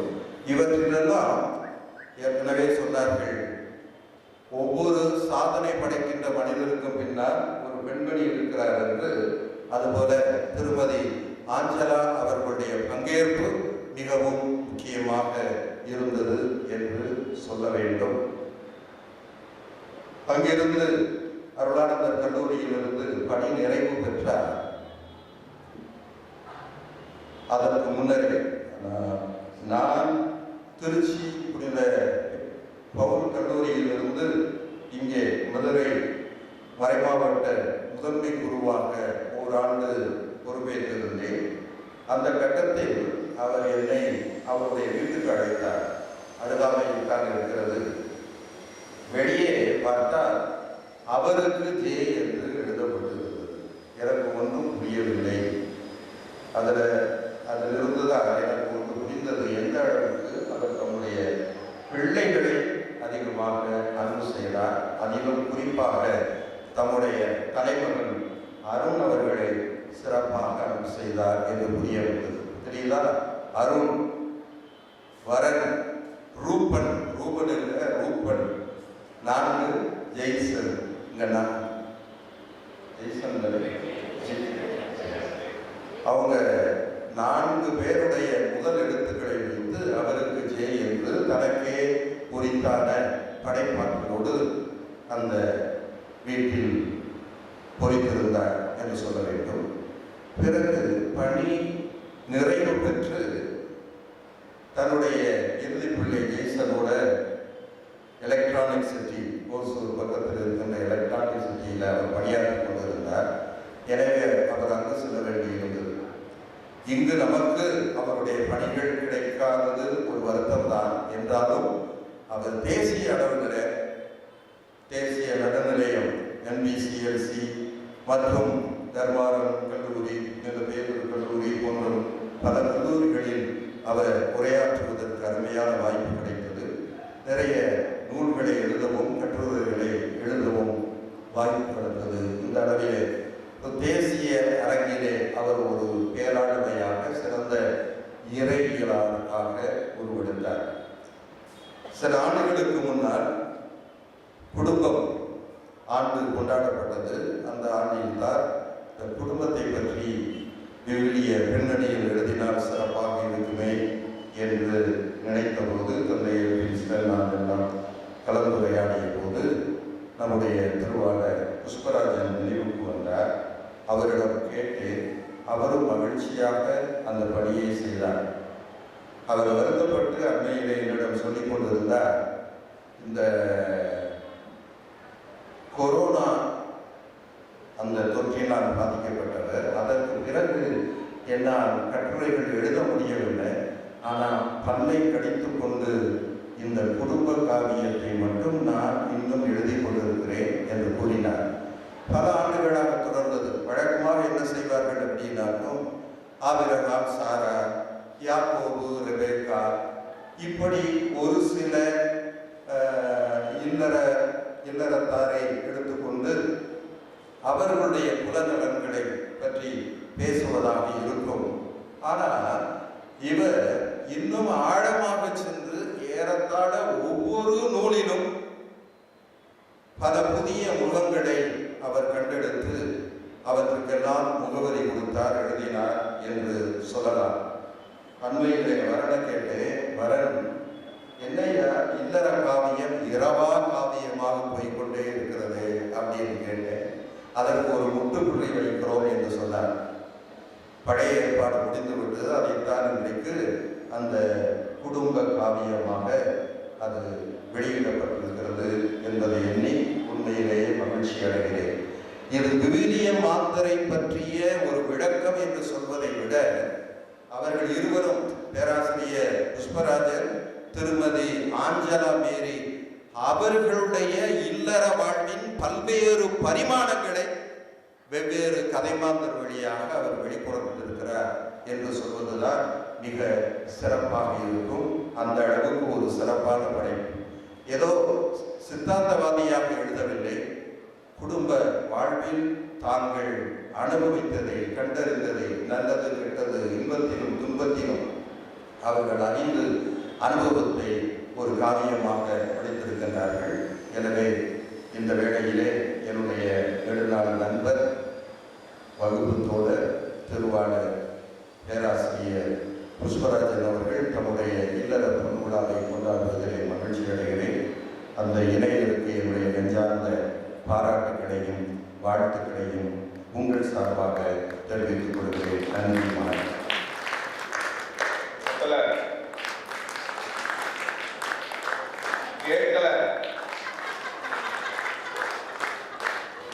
அவர்களுக்கு நன்றி தெரிவித்துக் கொள்வோம். செவிக்கு உணவு இல்லாத போது சிறிது வைக்கக்கூடியப்படும். செவிக்கு நிறையவே உணவு போயிட்டு இருக்கு. கொஞ்சம் இசை கேட்டோம்னா இன்னும் சிறப்பாக இருக்கும். எனவே பாடல், வாமா பாடல், ஆயர் ஸ்ரீமன் சொன்னதை போல அவர்களுக்கு மிகவும் பிடித்த பாடல்கள் சொன்னார்கள். அது எனக்கு பெருமையாக இருந்தது. எனது அருமை ஜெனியக்கா உட்காந்து கேட்டே இருக்காங்க, எப்போ அந்த பாட்டு வெளியே வரப்போகுது அப்படின்னு. என் மேலே சண்டை போடுற அளவுக்கு நைட் 12 மணிக்கு ஒரு நாள் நைட் சண்டை போடுற அளவுக்கு வாட்ஸ்அப்பில் என்னிடம் பேசிக் கொண்டிருந்தார்கள். இன்று அது வெளியிடப்படுகிறது. அதை ஏற்கனவே பாடியிருக்கின்ற நமது டாக்டர் ஃப்ரான்சினா ஜோஸ் அவர்களை நினை கிடைக்கிறேன். அவர் இன்று என்ன செய்ய போறார் அப்படின்னா, காணொலியில வார்த்தை இல்லாமல் கரோக்கே வரும்போது அதற்குரிய குரலை இங்கிருந்து அவர் கொடுக்க போகிறார். ரொம்பவும் கொஞ்சம் சேலஞ்சிங்கான ஒரு விஷயம் தான். வருக.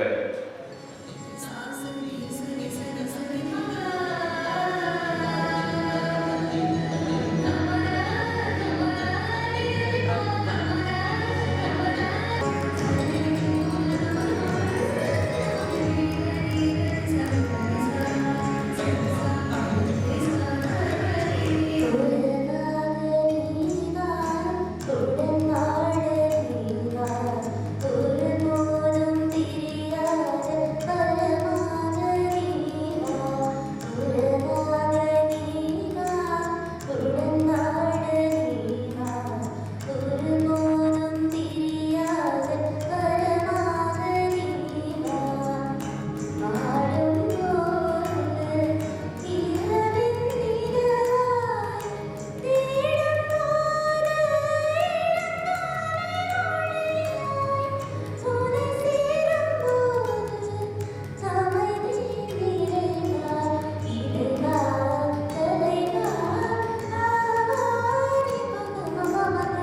வினேதா வாவப்பட்டிலே.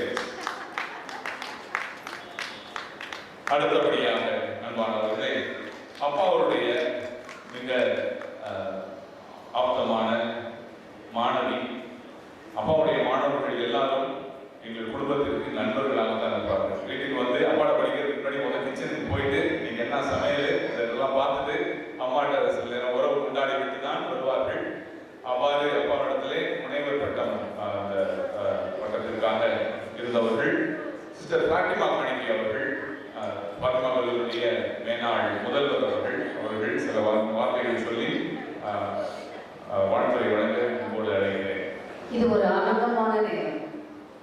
இறைவனின் அருளை முழுமையாக நான் அனுபவித்துக் கொண்டிருக்கும் நேரம். இந்த கார்டை வரும் எனக்கு அனுப்பிச்சிருந்தாங்கள வாட்ஸ்அப்பில்.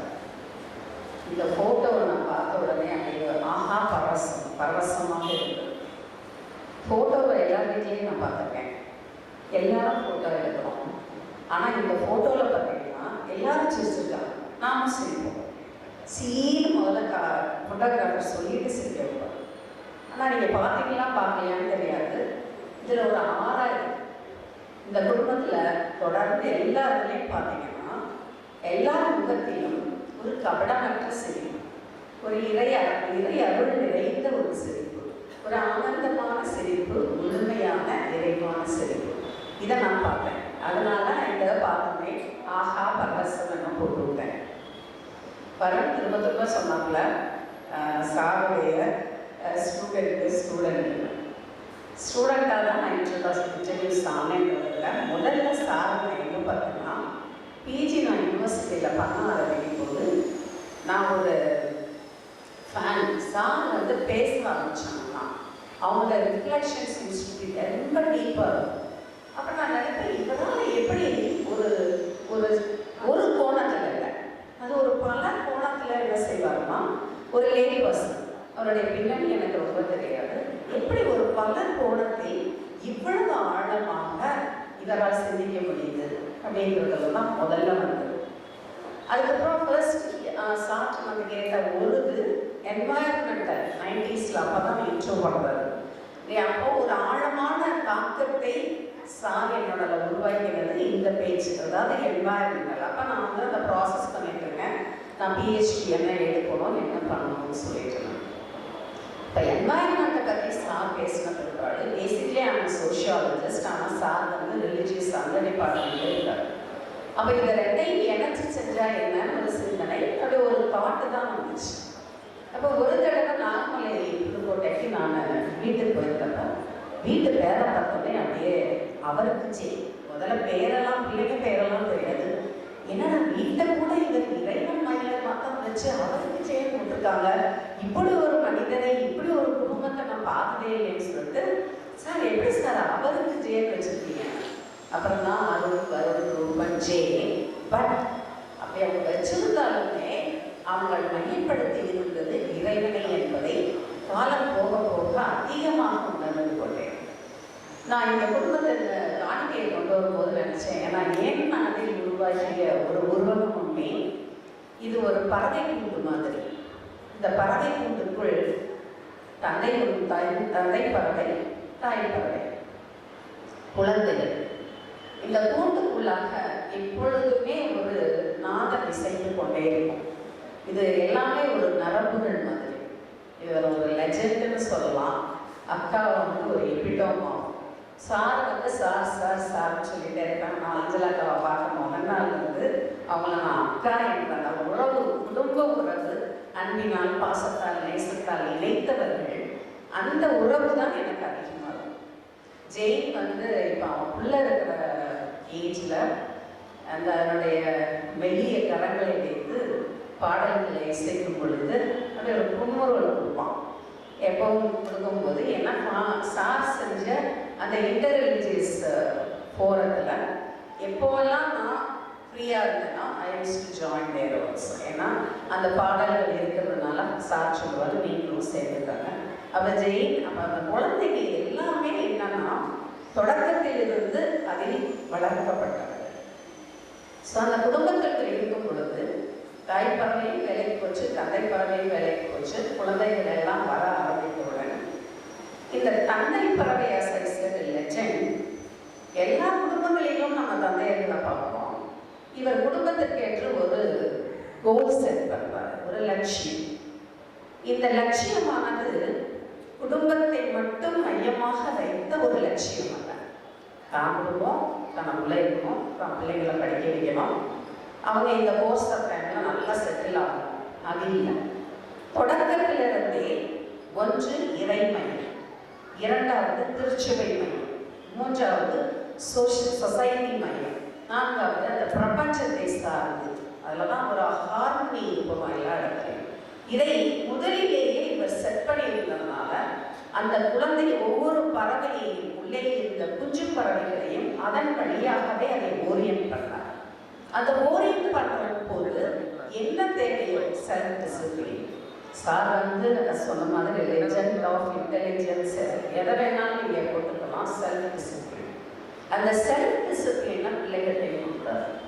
இந்த கூட்டுக்குள்ள எப்பவுமே நான் பார்க்கறது அந்த நாதம் இசைத்து கொண்டே இருக்கும், ஜபமும் துதியும் ஒரு கலந்துரையாடல் இருக்கும்.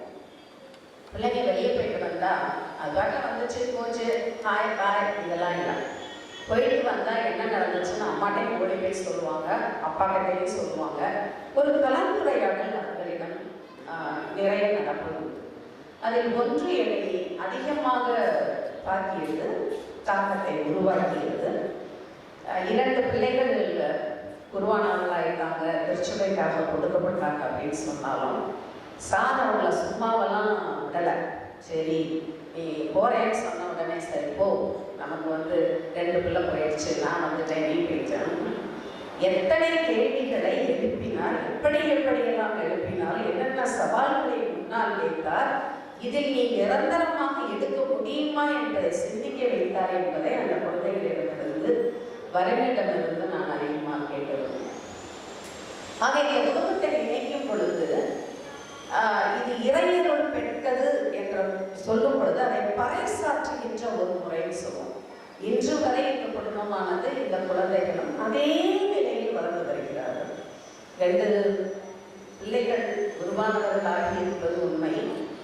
அவர்களை விட மறுபடியும் சாரும் அந்த அக்காவும் ஃபுல்லா ஜபத்திலே இருக்காங்க. நான் 30 வருஷமா எனக்கு பழக்கம் இருக்குன்னு சொன்னாலும் நான் அடிக்கடி போகலைனாலும் சார் அக்கா உண்மையை சொல்லணும்னு சொன்னால் நீங்கள் என் மனசுக்குள்ளே எப்போவுமே இருக்கீங்க, என் ஜபத்தில் இருக்கீங்க. நான் பல சமயங்களில் போகணும்னு நினைப்பேன் பெங்களூரில் இருக்கிறப்பையும். ஆனால் என்னுடைய பணி நிமித்தமாக போகலை. ஏன்னா அந்த காங்கிரிகேஷன் இதெல்லாம் என்னை அப்படியே பயன் பண்ணிக்கிட்டேன். நான் பிஹெச்டி பண்ணும்போதும் சார் நினைச்சாரு நான் நல்ல ஸ்டூடெண்ட், சீக்கிரம் முடிப்பேன். நான் கொஞ்சம் ஒழுங்கினமான ஸ்டூடெண்ட் ஆகிட்டேன். சென்ஸ் டு சே காங்கிரிகேஷன் ஒர்க்கை முன்னிலைப்படுத்திட்டு சார் சொன்ன மெத்தடாலஜியை ஃபாலோ பண்ணி சீக்கிரம் செய்யணும். அப்போ ஒரு வார்த்தை சார் சொன்னார், நிறைய ஃபாதர்ஸ் சிஸ்டர்ஸ் வந்து சார் கிட்ட பண்ணியிருக்காங்க. we take things for granted. அதை அந்த நேரம் நம்ம வந்து ஒரு மாதிரி இருப்போம். ஆனால் பின்னாடி நான் யோசிச்சு பார்க்கும்போது கைட்ஸ் கிடைக்கிறதே ரொம்ப கஷ்டம், கைடுகிட்ட ரொம்ப கஷ்டப்படணும். ஆனால் இவர்கிட்ட வரும் பொழுது எந்த பயமும் கிடையாது, எந்த தயக்கமும் இருக்காது. வந்தம்மா போனம்மா செஞ்சம்மா, அதோட சேர்ந்து வீட்டில் வகை வகையாக சாப்பாடா, எந்த டைம் வந்தாலும் நான் வரேன்னு சொல்லிட்டா மற்றவங்களை பற்றி எனக்கு கடைப்பிடிக்க, நான் வரேன்னு சொல்லிட்டா சாப்பாடு வகை வகையாக வச்சுருப்பாங்க. கிச்சனில் போய் எல்லாம் ரெடியாக இருக்கும். சாரோட கொஞ்சம் டிஸ்கஸ் பண்ணிட்டு கடைக்கு போயிடுவார். அப்போது அந்த உறவுகளை கட்டி காக்கின்ற வலுப்படுத்துகின்ற ஒரு செயல்பாடு இருந்த போதிலும் துறவிகளாகிய நாங்களோ குருக்களோ சார்ந்த வந்தவங்க நிறைய எனர்ஜியை எக்ஸ்ட்ராக்ட் பண்ணியிருப்போம்னு நினைக்கிறேன். நான் வந்து I feel like that extracted the energy of the godly energy of sir. இன்னைக்கும் அவர் இவ்வளவு நிறைவா நிறைய அந்த கூட்டுக்குள் இருக்கும் பொழுது நிறைய மழை பெய்ஞ்சிச்சா, அலை வந்துச்சா, புயல் வந்துச்சா, என்ன பண்ணாலும் வந்தாலும் சரிதான், இந்த கூண்டு இதுவரை அந்த அழகான கூண்டாக, அன்பான கூண்டாக, நாதமிசைக்கும் கூண்டாக, ஆண்டவரை மையப்படுத்திய கூண்டாக, இறை வல்லமையை, இறை ஆசிரை நன்றியுடன் எடுத்து கூறும் ஒரு கூட்டாக தான் இப்போவும் பார்க்குறேன். என் மனசில் ஒழிச்ச ஒரு பாடல், அந்த நானும் என் வீடும் என் வீட்டார் அனைவரும் ஓயாமல் நன்றி சொல்வோம். பாடலை பாட முடியல, ஏன்னா போக சரியில்லை, தொடங்கி ஒரு வேளை அது பாட முடியாமல் போயிடுச்சுன்னு சொன்னாங்க. ஸோ என்னை கருவாக பார்த்த, என்னை கரு குலையாமல் பார்த்த, சுமந்து வந்தாய் நன்றி சொல்வேன். ஏன்னா என்றைக்குமே நீ தான் நீ தான் நீ தான். எதிலையுமே எல்லா வார்த்தைகளையும் நீங்கள் பார்த்தீங்கன்னா அவருடைய ஹோல் எனர்ஜியே இதுதான், ப்ரொஜெக்ஷன் ஆஃப் காட்ஸ் பிரசன்ஸ். எல்லாரும் சொல்லுவாங்க, ஒன்று நம்ம பிறருக்கு கொடையாக இருக்கணும்னா, கன்சோலிங்காக இருக்கணும்னா, it's not only empathetic listening, it is a presence. So சாரிட்ட இந்த presence, ஆஞ்சலா கிட்ட இந்த presence is a gift and empathetic listening is a gift. இந்த குழந்தைகளையும் அதோடு வளர்க்கறதுனால அருமை எப்படியெல்லாம் வளர்த்தாங்க. பாடம் போடும்போது தப்பையெல்லாம் எப்பொழுதுமே அருண் போடுவோம்ல, அந்த குழந்தைக்கு எப்படி முக்கியத்துவம் கொடுத்து எதையுமே அதை இது இப்படி அப்படின்னு சொல்லி ஒரு கம்ப்ளைண்ட் ஆகலாம் அவங்க எடுத்துக்கவே இல்லை. ஆனால் அதை எப்படி ரீசேனலைஸ் பண்ணணுங்கிறத ரொம்ப அழகாக வந்திருந்தாங்க எனக்கு. அப்போ அது very very edifying for all of us. ஒரு குறைபாடு ஒரு ஃபேமிலிக்குள்ளே இருக்குன்னு சொன்னால் அது குறைபாடாக எடுக்காமல் அதை ஹவு டு ரீசேனலைஸ் தட் ஒன், அதை எப்படி மாற்றணும், அதில் மூழ்கி போயிடுறதில்லை, அழிஞ்சு போய் ஆழமாக அந்த துக்கத்துக்குள்ளே போயிடுறதில்லை. அதையே இல்லாமல் அதிலிருந்து மேல் வருவதற்குரிய ஒரு சக்தியை பெற்றிருந்தார்கள் sir, Angela, Arun. I am so happy that you have called me to be with you and to celebrate this day. Though I was, as I said, I was not there, you are in my prayers. I continue to extend that one, that you live long. ஏன்னா உங்களால் இந்த சமூகம், இந்த பிரபஞ்சம், இந்த திருச்சபை, குடும்பங்கள் நிறைய ஆசீர்வாதங்களை பெற்றிருப்பாங்க. அதுக்கு நீங்கள் ஒரு உதாரணமாக இருக்கீங்க. தொடர்ந்து உங்களுடைய வாழ்க்கை வரை மற்றவர்களுக்கு ஒரு ஆசீர்வாதமாக இருக்க சேனல் ஆஃப் கிரேஸ் இருப்பதற்காக வாழ்க்கை என்னை அழைப்பதற்காக நன்றி தெரிவிக்கிறேன். நன்றி சார். சகோதரி அவர்களுக்கு நன்றிகள்.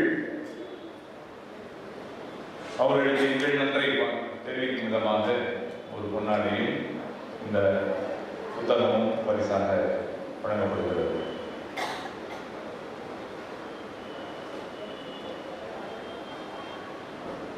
அன்பார்ந்தவர்களே, ரொம்ப டயர்டாக இருப்போம். 2 நிகழ்வு தான் இருக்குது, முடிச்சிருவோம். முடிச்சுட்டு உடனே சாப்பிட போவோம். என்னாலையும் தாங்க முடியல. காலையில் நானும் சுற்றிட்டு தான் இருக்கிறேன்.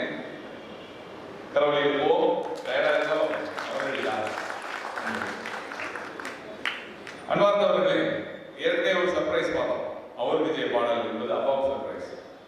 இப்போ ஒரு சர்ப்ரைஸ் காத்திருக்கு, நம்ம எல்லாருக்குமே சர்ப்ரைஸ். என்ன தெரியுமா?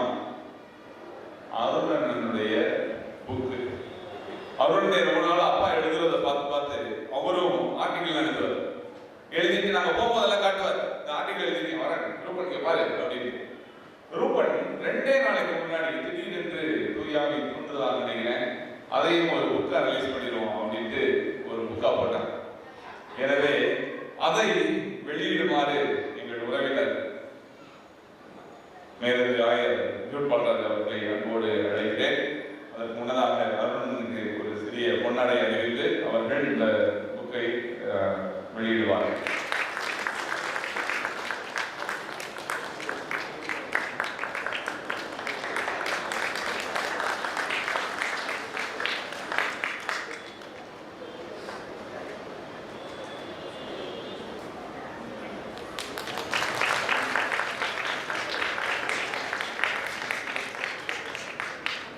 இந்த புத்தகம் வெளிவருவதற்கு காரணமாக இருந்த நமது ரூபன் அவர் உணவு அந்த இடத்திலே அவர் மேற்பார்வை செய்து கொண்டிருக்கிறார்.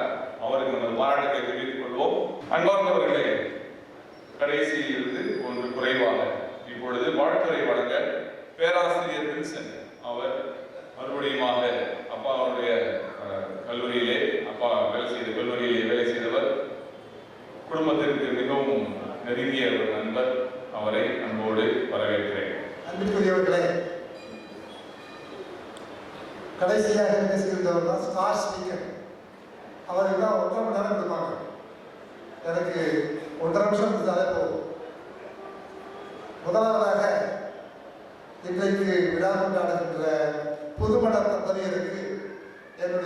அன்பான வாழ்க்கைகள் புதுமணத்தம் அறியலாம். அடுத்தாற் போல அவர்களது எப்போதும் குழந்தையாக இருக்கின்றார். நிறைய சொல்லலாம். ஏன்னா என்னோட நட்பு வந்து பொருள்விழா கட்டுச்சு. தேவசாயம் நான் இவர்களெல்லாம் அவர்களோடு என்னுடைய அருமை நண்பர் புஷ்பராஜனோடு பணியாற்றிய போது இன்னும் 50 வருஷம் முடிஞ்சிருச்சு. நாங்கள் பொருள்விழா கொண்டாடிட்டோம். இருந்தாலும் கூட அந்த 50 ஆண்டுகளை நினைத்து பார்க்கின்ற பொழுது இந்த தொடர்கால நிகழ்ச்சிகள்லாம் எங்களுக்கு பார்த்துட்டு வருகிறது. நான் நம்ம சொல்றதுனால நாங்கள் அண்ணாச்சி சொல்லுவோம்.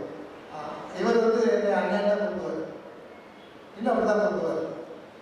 அந்த உறவுகள் எவ்வளவு காலம் வாழ்ந்திருக்கிறது என்று பார்த்தார்.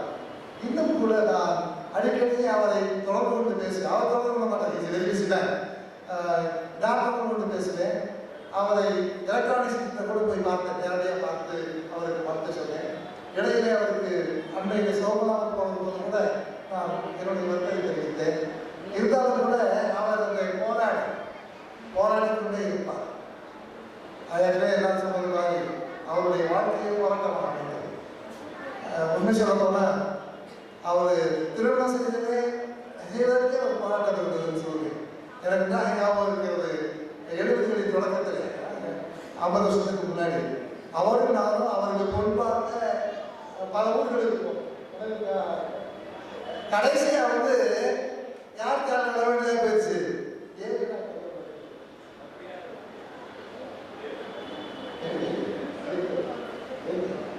அப்போ அவங்களுடைய உறவு மிக மிக அந்நியமான ஒரே ஒரு நிகழ்ச்சி சொல்லுகிறேன். நாங்கள்லாம் அங்கே கல்லூரியில் வேலை பார்க்கிற பொழுது கம்யூனிட்டி வச்சு மாதிரி எல்லாரும் உட்கார்ந்து வந்தாங்க, சாப்பிடுவோம். இவர் வேலையை உட்காந்துன்னா நான் தள்ளி உட்காந்துருக்கேன். திடீர்னு சார் அண்ணே ஆக்சுவலி அன்னைக்கு அருமையான ரசம் வச்சிருக்கு. ரசமா அருமையாக வளர்க்குறாங்க. ஆமாம் கொஞ்சம் கொடுப்பாருன்னு நான் பிடிக்க மாட்டேன். நான் பிடிக்காது புதுக்கிழமை இருப்பார். ஐயோ ஆரம்பிக்கப்பா அப்படின்னு சொன்னாலும் ஆரம்பிச்சு தரமாட்டேன். அப்படிப்பட்ட அந்த அந்நியமான உறவு தொடர்கிறது. எனவே அந்த விளக்குகள் சொன்ன மாதிரி ஊழல்கள் காரணங்கள் தான் உணரும். அந்த ஊழல்கள்லாம் அவர்தான் செய்யும். இருந்தாலும் கூட அவர்கள் இனிமையாக இந்த மாட்டாளை கடந்திருக்கிறார்கள். அதை நடத்திருக்காங்க சொல்லணும். ஏன்னா அப்போ பல போராட்டங்கள் தெரியும். அதெல்லாம் எப்படி சமாளிச்சார் அப்படின்னா அவர் இறைவனோடு கூட கடவுளோடு கூட போராட முடியும். யோக மாதிரி ப்ராஃபட் எலியா மாதிரி அவர் எல்லாருக்கும் போராடுவார். அந்த ப்ராஃபட் எலியாவுடைய வாழ்க்கை வரலாற்றை அவனியமாக எழுதப்பட்ட ஒரு நாவல் 5th மவுண்டன் அப்படிங்கிற நாவல். அந்த நாவலை நான் அப்படியே கொண்டு போயிருக்கிறேன். பவுல கோயில் எழுதுகிறது. அதை அவர்களுக்கு நான் அது இல்லை 2 பேரும் சேர்ந்து இன்னொரு புத்தகம் நவல்பட அடிக்கிறாங்கன்னா முதுமை இனிமை அப்படி புத்தகம். அவங்க முதுமை அடைந்து விட்டார்கள் நான் சொல்லவில்லை. ஆனால் முதுமையை நோக்கி போய்கிட்டு இருக்கிறார்கள். அது இனிமையாக இருக்க வேண்டும் என்று வாழ்த்தி அவர்களுக்கு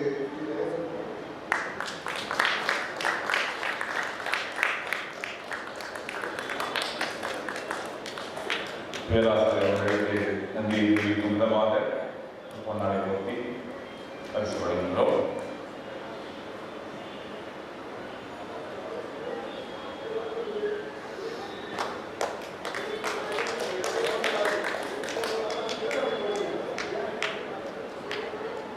இறுதியான நிகழ்வு குடும்பத்தினுடைய ஏற்புரை. குடும்பத்தின் முகமாக உங்கள் அருமை தந்தை புஷ்பராஜன் அவர்கள் இப்பொழுது ஏற்புரையை நன்றியை நினைத்து வழங்குவார். ஒரு இக்கட்டான சூழ்நிலையில் இருக்கிறோம். எல்லாருக்கும் பசி, எனக்கும் பசி. அதனால நான் சொல்ல வேண்டியது எவ்வளவோ இருக்கு. அதெல்லாம் விட்டுட்டு 3 பாயிண்ட்ல மட்டும் சொல்லிடுறேன். ஒன்று, இது மாதிரி ஒரு நிகழ்வு நடக்கும் என்று நான் நினைக்கவில்லை. ஏனென்றால் முடிந்தது கதை என்று எத்தனையோ தருணங்கள் வாழ்க்கையிலே நிகழ்ந்தன. சரி, இனிமேல் சாமிக்குள்ள போடுங்க, நீங்க எல்லாரும் பஜனை பாடுங்க, நேரம் ஆயிடுச்சு, நான் ஆண்டவரை சந்திக்கும் நேரம் வந்துவிட்டது என்றெல்லாம்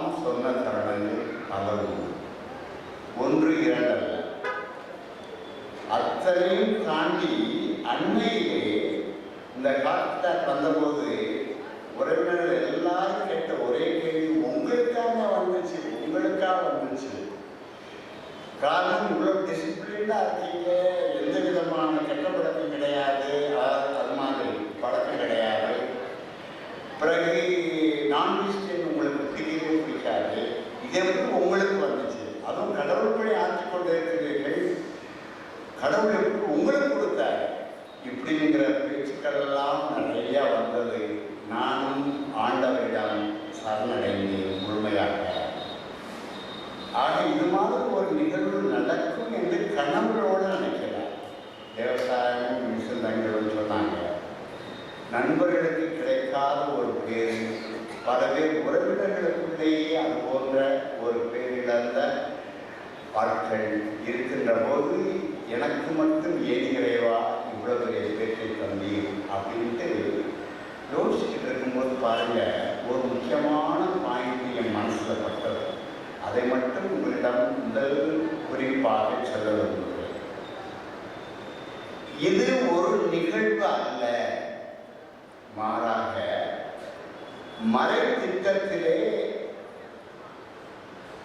மறை வரலாற்றிலே, மீட்பு வரலாற்றிலே காணக்கூடிய ஒரு உட்பொருள் நிறைந்த ஒரு நிகழ்வு. வெறும் நிகழ்வு அல்ல, உட்பொருள் நிறைந்த நிகழ்வு என்று நான் பார்க்கிறேன். எந்த வகையில் என்றால், ஆயர் சுஸ்தமானிக்கம் மற்றவர்கள் ஒவ்வொருத்தர் பேர் சொல்றது நேரமாகும். நண்பர்கள் எல்லாரும் குறிப்பிட்டது போல பெரும் பெரும் போராட்டங்கள், பெரும் பெரும் திருப்பு முனைகள் ஆகியவற்றை பெற்ற போதிலும் அந்த ஒவ்வொரு திருப்பு முனையும், ஒவ்வொரு போராட்ட நிகழ்வும் ஏதோ ஒன்றை வெளிக்காட்டுவது போல அமைந்தது. எதை? இறைவனுடைய பராமரிப்பு. ஒவ்வொரு மைல்கல்லும் ஒரு போராட்டம். எங்கள் வாழ்க்கை, என்னுடைய தனிப்பட்ட வாழ்க்கையில் மட்டுமல்ல, வாழ்க்கையிலும் பல பேர் பிஹைண்ட் த பர்சன் லெஜண்ட் என்றெல்லாம் சொன்னாங்க. பிஹைண்ட் அல்ல, நான் அடிக்கடி சொல்வேன் பிசைட் மீ. தமிழிலே சொல்ல வேண்டும் என்றால், அவள் மனையாள் அல்ல, துணையாள் அல்ல, இணையாள். என்னுடைய இணையாளாக இருந்து வந்து என்னுடைய போராட்டங்கள் எல்லாவற்றையும் ஈடுபடுத்தி பிள்ளைகளை அந்த முதல் கனியே ஒரு போராட்ட கனி. அந்த போராட்டத்திலும் ஆண்டவர் ஒரு பெரும் வெளிப்பாட்டை எங்களுக்கு எடுத்துவதினார். இதெல்லாம் சொல்லிக்கிட்டே போனால் ஒரு பெரிய மகாபாரதமாக ஆகிவிடும். நான் சுருக்கமாக சொல்ல விரும்புவது, இது மீட்பு திட்டத்தில் ஒரு அங்கம். இந்த பொன்விழா மூலமாக இந்த அடியானுக்கும் ஒரு மெசேஜ், அந்த மெசேஜை கொடுத்து அதை சமுதாயத்திற்கு கொடு என்று சொல்லுகிறது போல நான் பார்க்கிறேன். முதலாவது இது ஒரு பாயிண்டா வச்சுக்கங்க. ரெண்டாவது பாயிண்டா சொல்லணும்னா, நான் இங்கு வந்திருக்கிற ஆயர் பெருமக்களை தெரிந்தவர்கள் என்று நான் அழைக்கவில்லை. தெரிந்தவர்கள் என்று அழைத்திருந்தால் இந்த டிஎன்பிசியில் வந்து ஒரு 2 பேரை தவிர அல்லது 3 பேரை தவிர எல்லாரையும் அழைச்சிருக்கணும். சிபிசிஐ லெவலில் பார்த்தீங்கன்னா ஒரு 75 பிஷப்ஸையாவது நான் கூப்பிட்டுருக்கணும். 3 கர்தினால்மார்களையும் நான் அழைத்திருக்க வேண்டும். நான் ஏன் இதை சொல்லுகிறேன் என்றால், தயவுசெய்து புரிந்து கொள்ளுங்கள், பெருமைக்காக சொல்லவில்லை. ஒரு ஃபார்மலா இந்த விழா நடக்கக்கூடாது என்பதிலே நாங்கள்